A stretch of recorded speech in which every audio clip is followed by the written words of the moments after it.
Hey, everybody. Happy Wednesday, y'all. So, listen, there's a couple of stories I want to talk to y'all about real quick. This is going to be a short video, but I worked all day. Then I made myself, I was about to come home and not go to the gym. I went and got me a Slim Jim for my protein and Gatorade, not the real big ones, but and I put on JT's Coming. Da-da. But that song is like 36 seconds long. I needed more. So while I went to my old school playlist, y'all, I started playing everything. When I tell you, I had to remind myself that I was at the gym from I'm conceited. I got a reason. Miraculous phenomena. Ain't nobody in here. Stop. Like, I just love that. I just loved that song. And then I listened to whatever, whatever. And then I put on Salty's versions. Pop, pop, pop, pop, pop, whatever, whatever. I put your right hand. Y'all, look, I'm moving the tape. When I tell y'all, I was texting the songs to my girlfriend. I said, girl, I'm at the club. I am really at the club. I went through all the old songs. And then I finished with We Taking Over. One city at a time, we taking over. I'm the man out in Dallas. Better ask Khaled. Let me tell y'all, I was getting my life. I'm YSL, Versace, cash rules everything around me. Y'all, I was like, I'm about to go to a club, and then I was like, I'm gonna be tired, so I'm like not going nowhere. But anyway, so and that's also why I probably pretty much probably always look like this, but I'm so sweaty and gross. I feel like the sweat has just rather not sweaty, but just dried on my face and my body. I can't wait to take a shower, but I wanted to do this video because what class?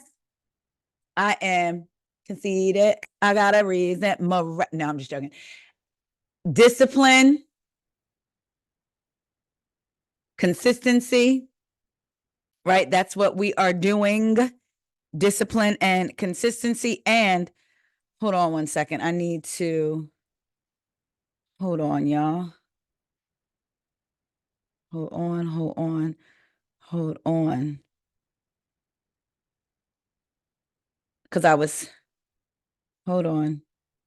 And I want to shout out to my boo, Selena Cole. We've been talking in the DMs, and she took because I told her I was adding her word to mine. She sent me a hug via DM, and she don't know how much I appreciated that. Well, I told her, but I want her to know I really, truly appreciated that. Y'all, I was going through.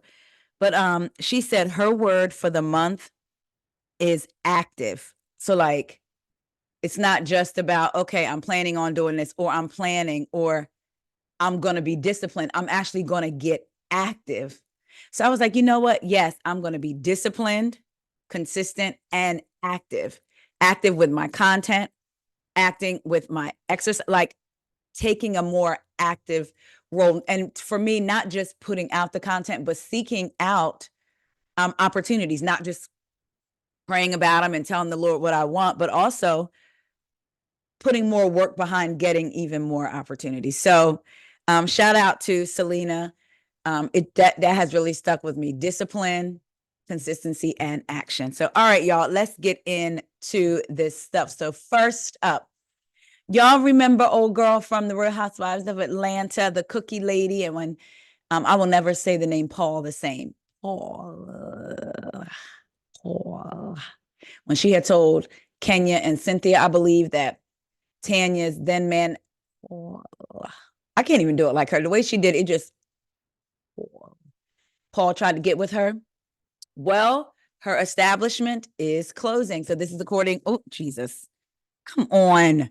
I know I turned. Anyway, this is according to the Jasmine brand. RHOA's infamous cookie lady announces her shop has closed down. I've got other places to go in life. So, y'all, we're going to go ahead and listen to what the cookie lady had to say. Good day, everybody. Hello. I'd like to let everyone know that as of today, A Hot Cookie is officially closed here in Atlanta. You will not be able to order, putting everything on pause to be continued, but as of now, Atlanta has played its course. super duper grateful for you all. Super, super duper grateful for people, corporations, businesses, movie sets, all the love, all the support that you guys have shown me since day one, since I had the food truck, since I just had a kitchen, both of my shops. Completely, completely love you all. Thank you so much for making this a beautiful situation for me and my family. However, doors do close and people move on. I've got other places to go in life, but I appreciate this journey. It's been so beautiful. Thank you. All right, y'all. So y'all heard her. She says she has other places to go, other journeys, to do. So she is going to be moving on. So her business was a hot cookie or hot. You know how they say hot couture, maybe a hot cookie. It's spelled Haute. So Haute cookie. And her name is Shiana, I think. Faithful fans of RHOA may remember Shiana's bombshell appearance during season 12 of the hit Bravo reality series. She was introduced to the cast by Kenya Moore, and her cookie shop was next door to Cynthia Bailey's wine cellar. But she didn't just come on as the average friend of the show. During one of her handful of appearances with a box of her popular cookies in tow, she confronted Tanya Sam and revealed that Tanya Sam's longtime partner, Paul Judge, Paul, was trying to talk and flirt with her when she saw him at a club one night. The ordeal turned into a dramatic storyline for Tanya Sam and led to a major fallout between her and Kenya Moore. Remember when they all sat at them table and still ate them cookies? I guess they said, I'm not passing up an opportunity for a cookie. So shout out to her. I hope that she finds everything that she not finds. I hope that her journey ends up exactly where she wants it to go. Now, she did speak with the Jasmine brand back in 2020 and she about her appearing on RHOA, and she said, I know myself and who I am at the beginning and end of the day. I also know what it takes to make a successful reality show, and they have to edit to bring the drama and keep ratings. I would like, and then she later said in part that she hoped she and Tanya could settle their issues. I would like to. My intentions were not to hurt her. So again, I hope that her journey takes her exactly where it is that she wants to go. Next up, Nelly. It got hot for him, child. This is according to TMZ. Nelly arrested for ecstasy possession. So let's get into the regular, and then they had an update. So bad news for Nelly. The rapper was busted in Missouri, and cops say illicit drugs are involved. Nelly was arrested early Wednesday morning, so this morning, for a couple of offenses: possession of 4 ecstasy pills and not having insurance on his vehicle, according to online arrest records. And I'm not saying that like, oh my God, because listen, I have ridden dirty before aplenty, okay? But you would think, that was back due when that happened, as Bernie Mac said, long, long, long, long, long time ago. It was due to financial issues. But I would think that somebody like Nelly would have that stuff taken care of. But you know what?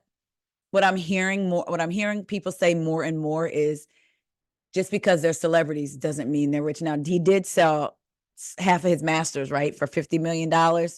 But you never know. He could have had debts we don't know about. I don't know. But anyway, TMZ obtained Nelly's mugshot, and his eyes appear bloodshot, and he's mostly expressionless in a black hoodie, white undershirt, and some bling. KRCG News in Missouri was the first to report Nelly's arrest. We reached out to Nelly's camp as well as police. So far, no word back. Now, TMZ had an update at 1:33 p.m. Pacific Standard Time. The Missouri State Highway Patrol tells TMZ the incident occurred at 4:45 a.m. Wednesday. The agency has a gaming division with troopers stationed at the Hollywood Casino in St. Charles. Nelly was asked to show his ID to police, and his info was run for verification in accordance with Missouri Gaming Commission regulations.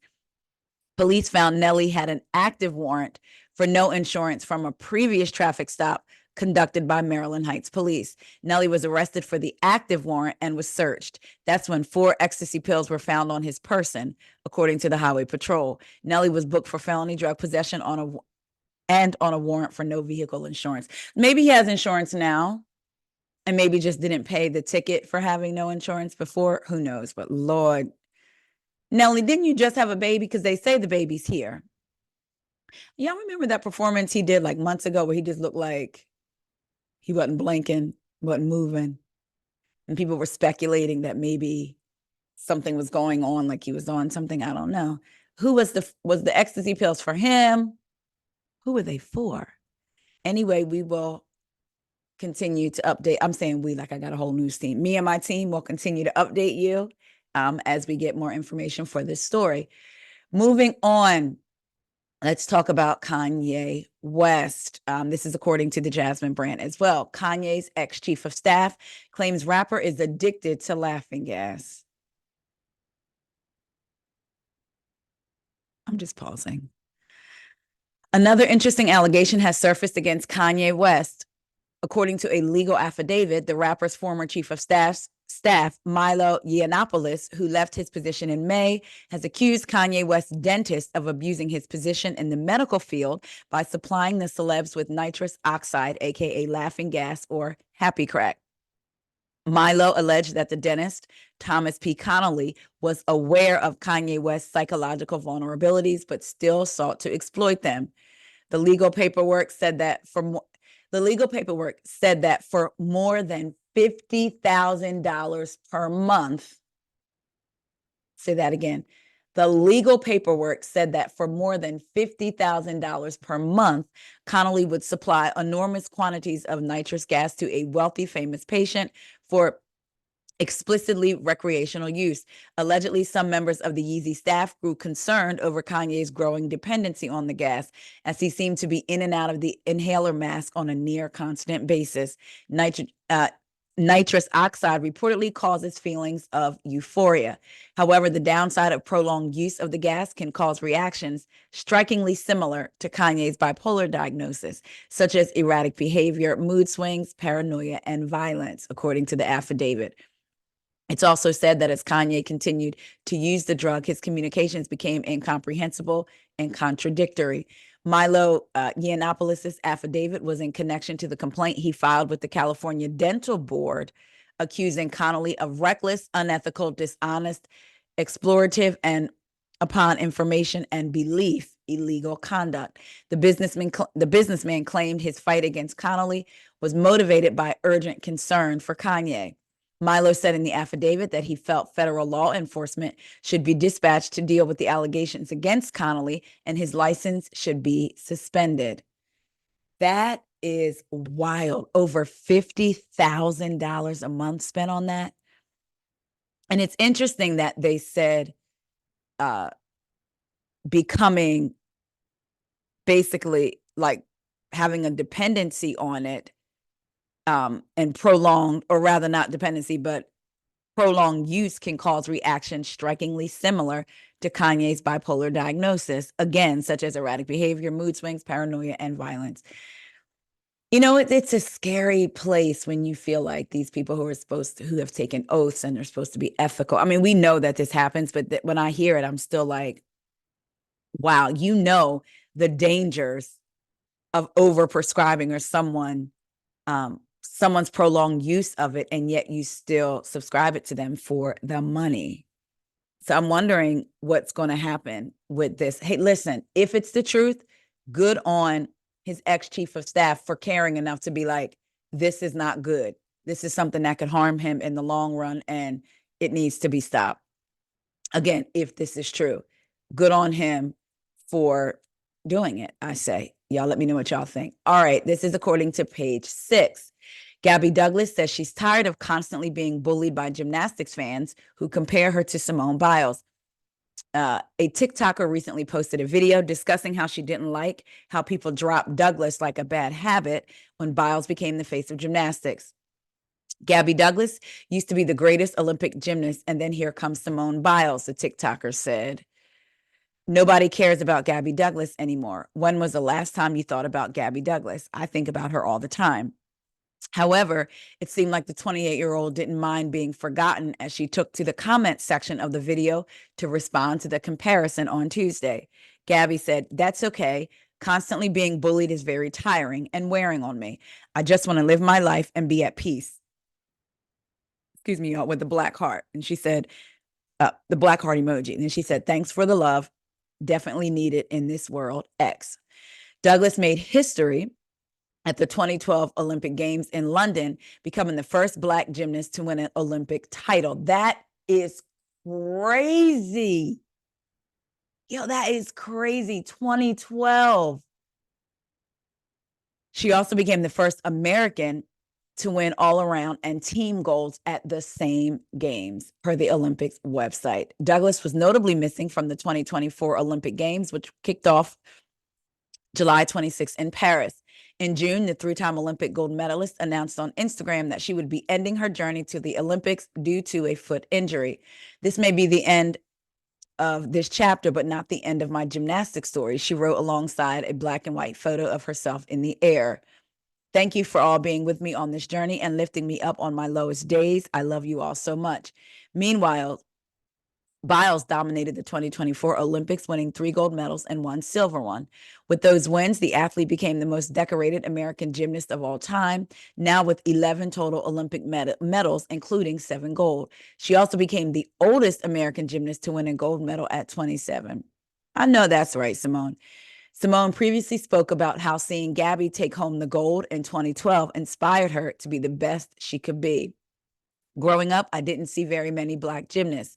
So whenever I did, I felt really inspired to go out there and want to be as good as them, she told Vogue in 2020. I remember watching Gabby Douglas win the 2012 Olympics, and I was like, if she can do it, I can do it. Shout out to both of those beautiful Black women for both breaking records and just sometimes this term kind of rubs me the wrong, not rubs me the wrong way, but for Black girl magic. I love the term Black girl magic, and I get the sentiment behind it. But sometimes I also feel like people do look at Black women and say, oh, it's just all magic. No, there's a lot of work that goes into the magic that y'all just don't see that Black women have to do. But nevertheless, I'm going to say it. Shout out to Gabby Douglas and Simone-Biles for both being pure, beautiful, talented Black women full of Black girl magic. They both deserve their flowers. So shout out to them. Now, wait a minute. There's one more story that I wanted to talk to y'all about. It's in me drafts. Okay, hold on. Hold on, y'all. Because since we are speaking about Simone, I had this pulled up to talk to y'all yesterday. So we're going to get into it now. This is according to People. McKayla Skinner says she's heartbroken over Simone-Biles' clapback, but wants to move on and move forward. Skinner blocked Biles on Instagram on July 31st after the latter seemed to shade her in a photo caption. McKayla Skinner is speaking out after some back and forth drama with Simone-Biles during the 2024 Olympic Games. Skinner, 27, addressed the caption that Biles posted on Instagram, seemingly shading her, with a lengthy video posted to her own account on Tuesday, August 6th, in which she made a direct plea to Biles to ask her followers to stop cyberbullying Skinner and her family. In June, Skinner made headlines when she shared harsh criticism for the 2024 U.S. women's artistic gymnastics team in a since-deleted YouTube video, which we did watch some of that. Skinner later said that her comments were misinterpreted and eventually issued a statement apologizing. In the new clip, Skinner said that after her initial comments in June, she posted an apology video and sent written apologies and individual messages to the entire Team USA gymnastics lineup, which included Biles, Jordan Childs, Jade Carey, Suni Lee, and Hesley Rivera. Only Simone had responded, and she told me that she was proud of me, Skinner said. You guys can imagine my surprise last week when I was celebrating our team winning gold, just to see this brought up all over again by a caption on an Instagram post. Skinner continued saying that if Biles truly believed that Skinner called the team lazy and lacking talent, as Biles implied in her Instagram caption, then she really is heartbroken over it. The gymnast said she felt as though Biles' post, which came after Team USA won the women's team final, fueled another wave of hateful comments that included death threats to her, her husband, Jonas Armour, and their 11-month-old daughter, Charlotte. To Simone, I am asking you directly and publicly to please put a stop to this. Please ask your followers to stop. You have been an incredible champion for mental health awareness, and a lot of people need your help now. We've been hurt and attacked in ways that I'm certain you never intended. Your performance, the team's performance, and the Olympics in general should be a time that we support one another and lift each and our country up. I love our country and I love our team, and I hope that we can move on and move forward and cheer on the rest of our teammates and athletes together. Elsewhere in her video, Skinner said she hoped the matter wouldn't need to be revisited, but felt the need to speak out after the amount of cyberbullying she and her loved ones face. I'm just asking for it to stop for the sake of my family, because enough is enough. Skinner also said she takes full responsibility for poorly articulating the point I was trying to make, and that causing harm or offending Team USA was the last thing I wanted. I know these women are incredible, the very best of the best, and almost all of them are my former teammates, who I have enjoyed very much cheering on the last few years, said Skinner, who competed in Tokyo in 2021 alongside Biles, Childs, and Lee.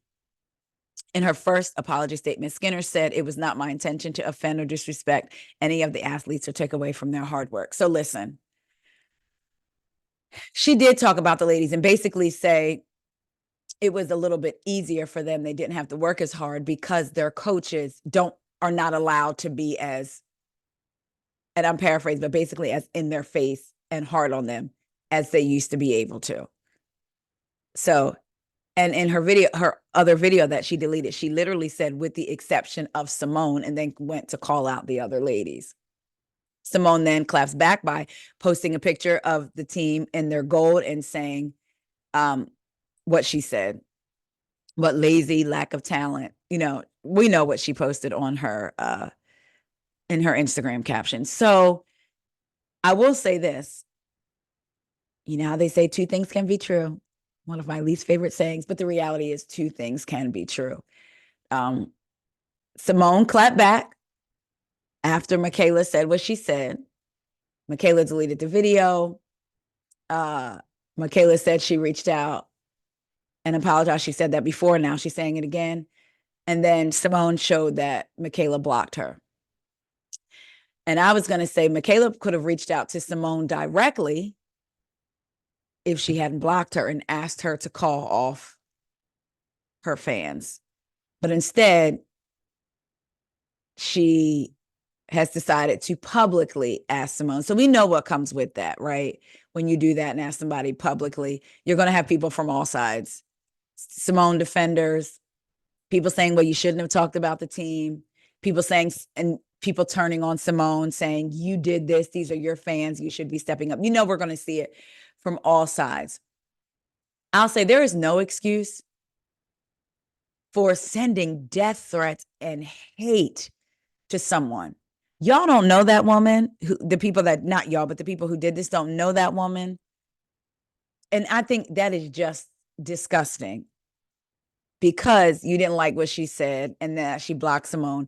You're sending her hate threats. I do think, are y'all touched doing that? That is definitely out of pocket. So I see where she's coming from. I do think it's interesting, though, that she publicly made the announcement, because I know that she's probably thinking, since it's public, Simone, which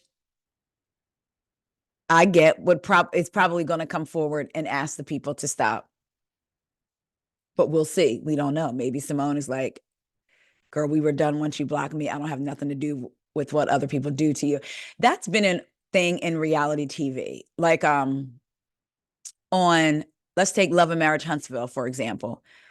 People were saying that Melody's fans were coming after Stormy. And Stormy's mom said Melody didn't tell them to not, basically Melody didn't tell them to stop. And that's been a theme.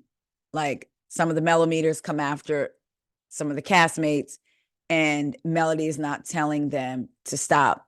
And Melody brought up a point to Marceau that basically Wanda comes after me and you can't control her, somebody you do know, so you expect me to control my fans. So what do y'all think when it comes to the responsibility of a person with a big platform, right? And they may, whether they're on a TV show, reality TV, or whether it's something like these former Olympic teammates, and they get into get into it with each other. And then you have one or the other's fans just coming at the person. Do you think there is a responsibility for the person whose fans are attacking to step up or come out and say, hey, I know y'all love me. I appreciate y'all riding hard for me, but this ain't it. This is not the way to go. This is not how I operate. This is not how I want y'all to operate. Or do you think it's okay for the person to be like, I ain't got nothing to do with that. I'm not telling my fans to do this. Like if Simone were to be like, I'm not telling them to do this. I just told the truth. You blocked me. After I did my post, which was being petty to you for what you said about my teammates in the video, we ended up winning the gold. Boom. I just used some of the words that you used. You sent an apology. You then blocked me, and I made it known to the world that you blocked me. And now insane people are issuing death threats, but I don't have anything to do with that. Like, do y'all think it is like the person should step up, no matter whether it's Simone, Melody, or whomever that happened to, should come out and say to their fans, like, hey, this ain't what we do. This ain't it. Y'all let me know what y'all think about that. Let me know what y'all think. So we talked about that. Let me know what y'all think about that. What y'all think about Gabby and what she said. Again, shout out to Gabby. Love you. And Simone. Kanye West child and his laughing gas. Nelly and his faux ecstasy pills and warrant for his arrest for previously not having vehicle insurance. We don't know if he has it now. For Miss, wait, what's her name again? I keep forgetting her name. Shiana White, the cookie lady. She's closing up her shops and she's moving on. Let me know what y'all think. I love y'all so much. What are some of y'all old school? Okay, so I'm 47.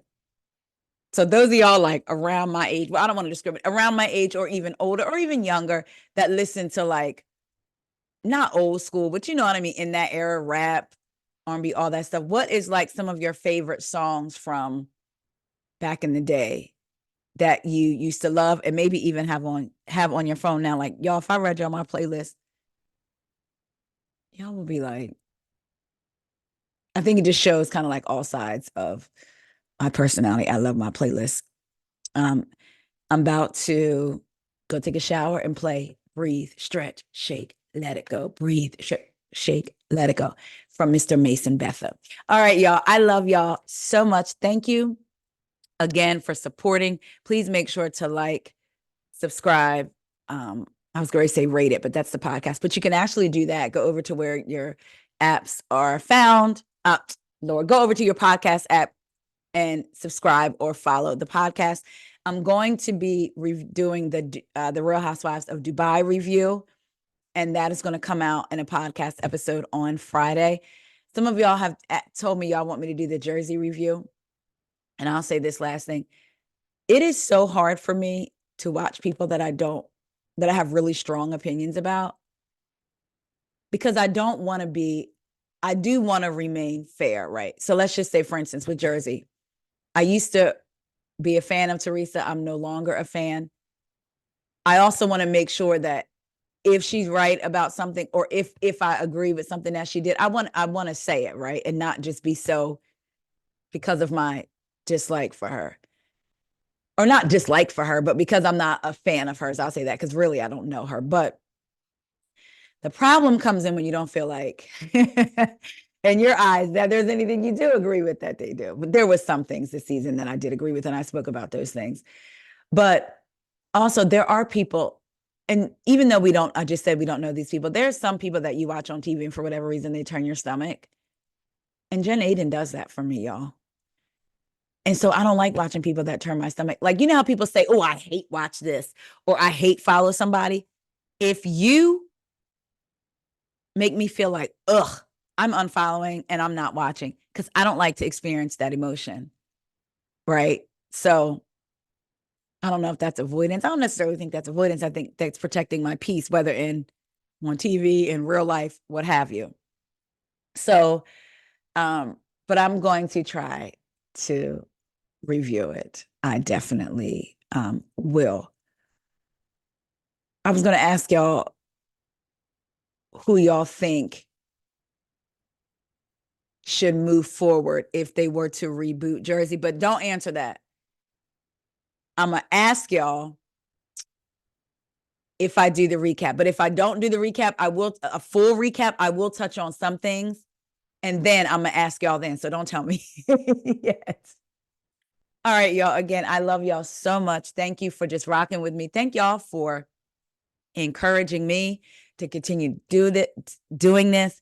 Thank y'all for having feedback with me. Even if we don't agree, I appreciate the ones that are respectful and we can have conversation, whether it's about reality TV, whether it's about real life. I really appreciate y'all. So, and I really, really, really do mean that. And I will never stop saying that. So thank y'all so much. Let me get up, get in the shower, and I'm going to tear my Subway sandwich up. I know I said the other thing was the last thing, but y'all, I had a 6-inch Subway sandwich last night and I was so mad that I did not get a foot long that I went back and got my foot long Italian BMT on Italian bread with no salami, just pepperoni and ham and lettuce, and then 2 tomatoes cut in half because it's a foot long with salt, pepper, oregano. And then I buy the Olive Garden salad dressing that they now sell in Walmart, and I drizzle just a tiny bit. I forgot to do that last night. Sub was still good, but I drizzle just a tiny bit. So I hint of a little twang. Y'all, I can't wait to tear it up.